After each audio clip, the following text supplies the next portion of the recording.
Now this aquarium has a bunch of fish in it, which are of course all hiding in the back right now because the tank has just been moved.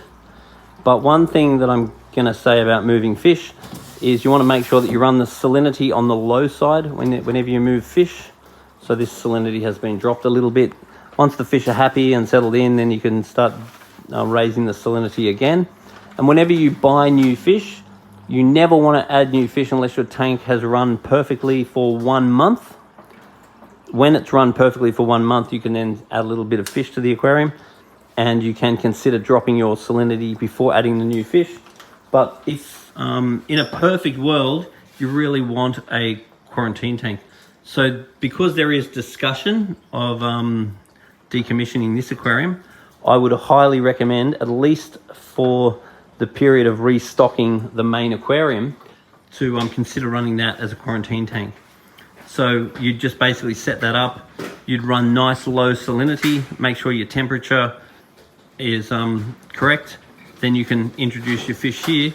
You can make sure they're feeding, make sure they're healthy and happy for 1 month. That way their immune system is able to regenerate. Because obviously when fish are caught and then they go to collection stations and they get exported and imported and so forth, it's an amount of stress on the fish. And when fish stress, their immune system goes down. And when their immune system is down, they get sick very easily because they're not producing their good antibodies. But then when the fish are settled again and they're happy and their immune system is back and they have their body slime back intact, the chance of them getting sick is significantly less. So you can stabilize the fish into the new tank, make sure they're nice and healthy and happy. Then you can allow their immune system to come back, and adding products like Voogle, which are artificial immune stimulants, are really going to help, and making sure you're feeding super high quality foods like Dainichi Color. Then after a month in the quarantine tank, you can make sure your salinity, salt level, temperature, and pH are the same.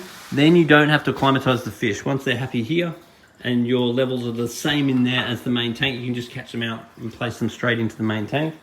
And then by then they'll know you and you'll know them, and then their immune system should be back nice and strong. So we've got a blue tang in there. Now, blue tang is a very interesting fish that does all sorts of weird things like sleep on its side. Very beautiful fish. It's all looking good. And then just want to come down on a semi-regular basis to sample of water in a video, and then make sure that no new fish or corals are introduced without asking them if they're an easy to keep. So we rate all of our fish and corals as a 1, 2, or a 3. A number 1 fish or a number 1 coral means it's very easy to keep. If you buy this and you bring us a sample of water in a video, we're very confident that we could work out why it died. If you buy a number 2 fish or a number 2 coral, that means that they are a little bit harder to keep, so there's a bit more of a shit happens factor with them.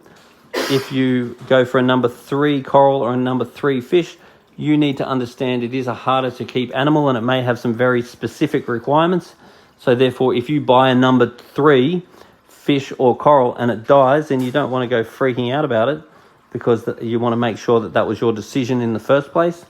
Because the reality is some fish and some coral are vastly different as far as how easy they are to keep.